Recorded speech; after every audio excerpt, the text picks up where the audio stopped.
నిరీక్షింపజేసినందుకు పాత్రికేయ మిత్రులకు నమస్కారం. ఈ పత్రికా సమావేశం రాష్ట్ర ప్రభుత్వ పరంగా ముఖ్యంగా హైదరాబాద్ నగరానికి సంబంధించి అత్యంత కీలకమైన పత్రికా సమావేశం. ఈ సమావేశంలో సీనియర్ సహచర మంత్రివర్గ సభ్యులు, రంగారెడ్డి జిల్లా ఇన్ఛార్జ్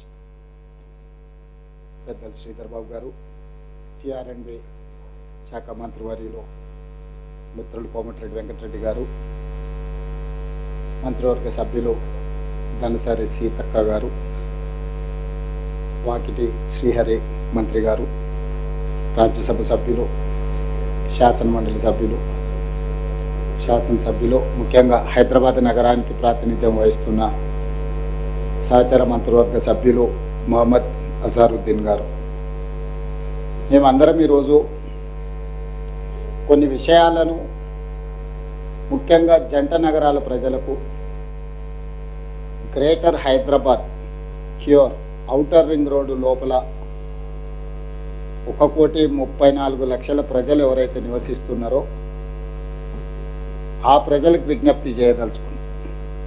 హైదరాబాద్ నగరాన్ని మనం పదే పదే విశ్వనగరం అని, లేకపోతే అంతర్జాతీయ స్థాయి ప్రమాణాలతో మా నగరం ఉంది, వచ్చి పెట్టుబడులు పెట్టండి అని చాలా సందర్భాలలో 25 సంవత్సరాల నుంచి మనము చెప్పుకుంటూనే వస్తున్నాం.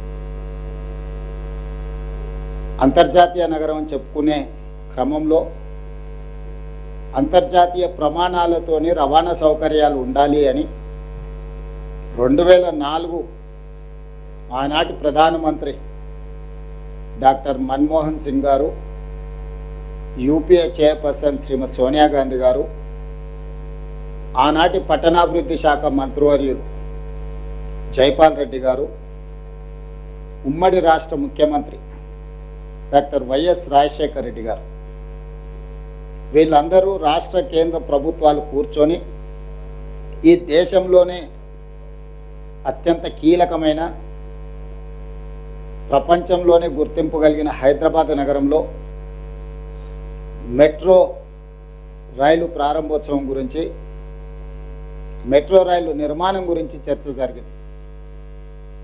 ఆనాడు దేశ రాజధాని ఢిల్లీలో ఉన్న మెట్రో, ఆ మెట్రోను ఆదర్శంగా తీసుకొని అంతకంటే అద్భుతమైన రవాణా వసతులను ఇక్కడ ప్రజలకు ఏర్పాటు చేయాలని ఆనాటి ప్రభుత్వం నిర్ణయం తీసుకొని డాక్టర్ వైఎస్ రాజశేఖర రెడ్డి గారు ముఖ్యమంత్రిగా ఉన్నప్పుడు టెండర్ పిలిచి 2009లో టెండర్ ప్రక్రియ పూర్తయ్యే సందర్భంలో డాక్టర్ వైఎస్ రాజశేఖర రెడ్డి గారు అకాల మరణం చెందడం, ఆ తర్వాత రోసయ్య గారు ముఖ్యమంత్రిగా బాధ్యతలు చేపట్టిన తర్వాత ఈ హైదరాబాదులో 70 కిలోమీటర్ల మెట్రో రైలు నిర్మాణం ఒప్పందం ఎల్ఎన్టీ సంస్థతో పబ్లిక్ ప్రైవేట్ పార్ట్నర్షిప్ 15,000 కోట్ల రూపాయల అంచనాతో పనులు ప్రారంభించడం జరిగింది. 15,000 కోట్ల రూపాయల అంచనా 2017 సంవత్సరానికి నిర్మాణం పూర్తి చేసి ప్రజలకు అందుబాటులోకి తీసుకురావాలన్న ఆలోచనతోనే ఆనాటి ప్రభుత్వం పనులు ప్రారంభించింది. జూన్ 2, 2014 నాడు తెలంగాణ రాష్ట్రం ఏర్పడిన రాష్ట్రానికి ఆనాడే ముఖ్యమంత్రిగా కల్వకుంట్ల చంద్రశేఖరరావు గారు ప్రమాణ స్వీకారం చేయడం, ప్రమాణ స్వీకారం చేసిన చంద్రశేఖరరావు గారు వేగంగా మెట్రో రైలు నిర్మాణాన్ని పూర్తి చేసి 70 కిలోమీటర్ల మెట్రోను ప్రజలకు అంకితం చేయాల్సిన పనిని పక్కన పెట్టి చారిత్రాత్మకమైన కట్టడాలు ఉన్నాయి. ఇప్పుడున్న ఆనాటి కాంగ్రెస్ పార్టీ ప్రభుత్వం తీసుకున్న నిర్ణయం ప్రకారము 3 దగ్గరల ఈ నిర్మాణాలను తొలగించి ఇతర ప్రాంతాల నుంచి తీసుకెళ్లాలి అని ఒక ఎడతెగని పేచి ముఖ్యమంత్రిగా చంద్రశేఖరరావు గారే పెట్టినారు. దాంతో నిర్మాణ పనులు ఆగిపోయి 2017లో ప్రారంభించాల్సిన ప్రాజెక్టు 2014 నుంచి 2017 వరకు నిర్మాణం ఆగిపోవడంతో నిర్మాణం ఆలస్యమయ్యి 2020 సంవత్సరానికి కానీ మెట్రో పనులు పూర్తి కాలేదు. అక్కడికి కూడా గౌలిగూడ నుంచి చాంద్రాయన్ గుట్ట వరకు ఫలక్నామా ప్యాలెస్ ఆ ప్రాంతంలో 5 కిలోమీటర్లు నిర్మాణం చేయకుండానే వదిలేసే పరిస్థితి వచ్చింది. 15,000 కోట్లతో పూర్తి కావాల్సిన మెట్రో రైలు నిర్మాణ అంచనా వ్యయము 22,000 కోట్ల రూపాయలకు పెరిగింది. దాంతో 3 సంవత్సరాలు ఆలస్యం కావడం, 7,000 కోట్ల రూపాయల అంచనాలు పెరగడం, అప్పటికే పెట్టుబడి పెట్టి బ్యాంకుల్లో రుణాలు తెచ్చుకున్న ఎల్ఎన్టీకి నష్టాలు లోను కావడం, 2020లో ప్రారంభమైన తర్వాత కోవిడ్ రావడం వల్ల ఇంకొక రకంగా వాళ్లకు నష్టాలు రావడం, వాటన్నిటిని కోలుకొని ముందుకు వెళ్ళే క్రమంలో 10 సంవత్సరాలు మెట్రో రైలు విస్తరణ గురించే గత ప్రభుత్వం ఆలోచన చేయలే. వాళ్ళు ఆలోచన చేసింది కూడా ఎల్ఎన్టీతో ముందుకు వెళ్లకుండా గచ్చిబౌలి నుంచి ఔటర్ రింగ్ రోడ్డు ద్వారా అంతర్జాతీయ ఎయిర్పోర్టుకు వాళ్ళకి కావాల్సిన రియల్ ఎస్టేట్ సంస్థలకు ఆఖరి నిమిషంలో టెండర్లు పిలిచే ప్రయత్నం చేస్తారు. ఎక్కడైతే ప్రజలు ప్రయాణం చేయరో, ఎక్కడైతే అంతగా అవసరం లేదో ఆ ప్రాంతంలో నిర్మించాలని వాళ్ళ యొక్క ఆస్తులను పెంచుకోవడానికి మాత్రమే గత ప్రభుత్వం ప్రయత్నం చేసింది తప్ప నిజంగా ప్రజలకు అవసరం ఉన్న ప్రాంతాలలో మెట్రో విస్తరణ జరగలేదు. ఒకనాడు ఢిల్లీ మెట్రో మొదటి స్థానంలో ఉంటే హైదరాబాద్ మెట్రో 2వ స్థానంలో ఉండే దేశంలోనే. ఇతర నగరాలలో చిన్న చిన్న మెట్రోలు మాత్రమే నడుస్తుండే. ఈరోజు ఢిల్లీ మొదటి స్థానంలో అట్లనే ఉంది, హైదరాబాద్ నగరం 9వ స్థానానికి జారిపోయింది. ఇతర నగరాలు మనకంటే వేగంగా మెట్రో నిర్మించుకోవడము, మెట్రో రవాణా ప్రజలకు అందుబాటులో తీసుకురావడంతో మిగతా రాష్ట్రాలని మనల్ని దాటుకొని ముందుకు వెళ్ళిపోయినాయి.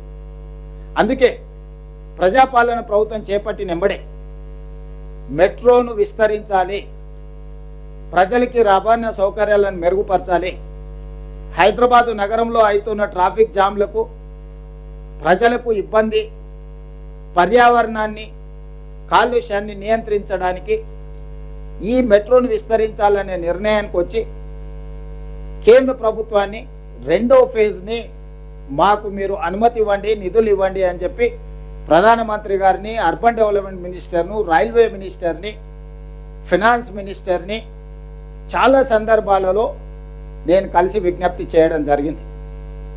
చివరికి మా ఒత్తిడి తట్టుకోలేక పట్టణాభివృద్ధి శాఖ మంత్రి ఖట్టర్ గారు మీరు ఎల్ఎన్టీని ఒప్పించి ఫేజ్ 2లో వాళ్ళని భాగస్వాములుగా చేయండి, అప్పుడు 2వ ఫేజ్కి మేము అనుమతులు ఇస్తామని చెప్పి వాళ్ళు కండిషన్ పెట్టడం జరిగింది. అప్పుడు మేము ఎల్ఎన్టీని సంప్రదించినాం. ఫేజ్ 1 పబ్లిక్ ప్రైవేట్ పార్ట్నర్షిప్లో 70 కిలోమీటర్లు మీ ఆధ్వర్యంలోనే నడుస్తుంది కాబట్టి ఫేజ్ 2 మెట్రో విస్తరణ 122 కిలోమీటర్లు విస్తరించాలని మేము నిర్ణయం తీసుకున్నాం. తద్వారా ఈరోజు 5 లక్షల మంది ప్రయాణికులు ఏదైతే ఇప్పుడు ఉన్న దాంట్లో ప్రయాణం చేస్తున్నారో అదనంగా ఇంకొక 6 లక్షల మంది ప్రయాణం చేయడం ద్వారా ఈ ప్రాజెక్టు ఫీజిబిలిటీ, వైబిలిటీ పెరుగుతుంది, నష్టాలలో ఉన్న మెట్రో లాభాలుగా మారుతుంది, మీరు ఇందులో భాగస్వాములు కాండి అని ఎల్ఎన్టీని కేంద్ర ప్రభుత్వం పెట్టిన నిబంధన ప్రకారం మేము అడిగినాం. ఎల్ఎన్టీ సంస్థ తిరస్కరించింది. మేము ఇందులో భాగస్వాములము కాము. మేము 2009లో చేసిన ఒప్పందం ప్రకారం 15,000 కోట్ల రూపాయలతోని 2017 లోపల నిర్మాణం పూర్తి చేసి ఉంటే మేము లాభాలలో ఉండేవాళ్ళము. గత ప్రభుత్వం 3 సంవత్సరాలను పనులను స్తంభింపచేయడం వల్ల 7,000 కోట్ల రూపాయల నష్టం వచ్చి ఈరోజు మాకు ప్రయాణికుల నుంచి సంవత్సరానికి 1,100 కోట్ల రూపాయలు వసూలైతే 450 నుంచి 500 కోట్ల రూపాయలు ఈ మెట్రో నిర్వహణకు, జీతభత్యాలు, నిర్వహణ కోసమే ఖర్చు అవుతున్నాయి. మాకు ఇంకొక 500 కోట్ల రూపాయలు మిగులుతున్నాయి. కానీ మేము తెచ్చిన అప్పులకు 13,600 కోట్ల రూపాయలు మేము తెచ్చిన అప్పులకు సంవత్సరానికి మేము 900 కోట్ల రూపాయలు కట్టాల్సి వస్తుంది. దాంతో మాకు ప్రతి సంవత్సరం మా సంస్థకు 350 నుంచి 400 కోట్ల రూపాయలు ఇప్పుడు నష్టాలలో ఉన్నాము. మేము సొంతంగా పెట్టిన ఈక్విటీ కూడా 22,000 కోట్ల రూపాయలు అప్పులు, నగదు 7,000 కోట్ల రూపాయలు నిర్వహణలో మొత్తం 30,000 కోట్ల రూపాయల ఆస్తిని మేము సృష్టించినాం. ఈరోజు మాకు ప్రతి సంవత్సరం 400 కోట్ల రూపాయల నష్టం వస్తుంది మెట్రో నిర్వహణ. కాబట్టి మేము ఫేజ్ 2 మాకున్న చేదు అనుభవాల దృష్ట్యా ఫేజ్ 2లో మేము భాగస్వాములం కాము అని స్పష్టంగా చెప్పింది. ఇదే అంశాన్ని కేంద్ర ప్రభుత్వానికి చెప్తే కేంద్ర ప్రభుత్వం ఇంకొక మెలిక పెట్టింది. కనీసం వాళ్ళని ఫేజ్ 2 విస్తరించుకోవడానికి సీమ్లెస్గా ప్రయాణం చేయడానికి వాళ్ళతోని ఖచ్చితమైన ఒప్పందం తీసుకొని రండి, అప్పుడు మీకు ఫేజ్ 2కి మేము అనుమతులు ఇవ్వడానికి అవకాశం ఉంటుందని రెండోసారి తిరకాసు పెట్టారు. మళ్ళీ ఎల్ఎన్టీని సంప్రదించినాం. మేము ఆ డెఫినెటివ్ అగ్రిమెంట్ కూడా మేము చెయ్యము, మా సంస్థ మీరేం నిర్మించుకోదలుచుకున్నారో మీరేమైనా నిర్మించుకోండి, మాది మాదే మీది మీదే, మీరు మేము భాగస్వాములం కాము, భవిష్యత్తు నిర్వహణలో కూడా మీతో మేము చేరము, మేము దేనికి ఒప్పుకోమని చెప్పి ఎలాంటి స్పష్టంగా తిరస్కరించింది. అప్పుడు మాకున్న ప్రత్యామ్నాయం కేంద్ర ప్రభుత్వాన్ని అడిగినాం. వాళ్ళు భాగస్వామ్యానికి ఒప్పుకోవట్లేదు, ఎలాంటి వాళ్ళు భవిష్యత్తులో మనం విస్తరించడానికి ఎన్ఓసి కూడా ఇస్తలేరు, ఖచ్చితమైన ఒప్పందం కూడా చేస్తలేరు. కానీ మాకు ప్రజల నుంచి ఉన్న ఒత్తిడి, మా అవసరాలు, మా నగరం విశ్వనగరం కావాలంటే, మేము పెట్టుబడులను ఆకర్షించాలంటే ఇంకొక 122 కిలోమీటర్లు మెట్రో విస్తరణ చెయ్యాల్సిందే. మరి ఏమి చేయాలి?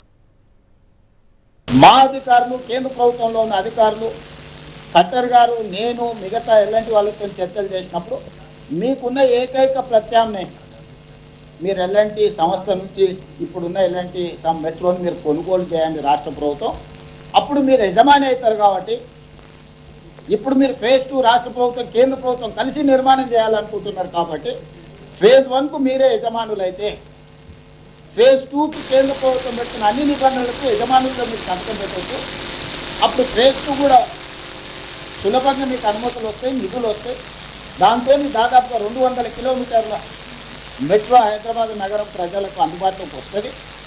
అప్పుడు అంతర్జాతీయ ఎయిర్పోర్టు నుంచి అటు మేడ్చల్కు, ఇటు షామీర్పేట్కు, అటు హైటెక్ సిటీ నియోపోలిస్ వరకు, ఇటు చంద్రానగర్ నుంచి దాటుకొని మీకు రామచంద్రాపురం వరకు కానీ, హయత్ నగర్ నుంచి మన ఎల్బీ నగర్ నుంచి హయత్ నగర్ కానీ, నాగోల్ నుంచి LB Nagar, OSC hospital, Chandrayangutta, Shamshabad international airport వరకు మెట్రో కానీ అన్ని రూట్లు ప్రజలకు అందుబాటులో వస్తుందని చెప్పి మేము స్పష్టంగా ఎల్ఎన్టీతో కూర్చొని కేంద్ర ప్రభుత్వాన్ని కూడా అడిగినాం. మరి మేము కొనుగోలు చేయాలనుకుంటున్నాము, ఎలాంటి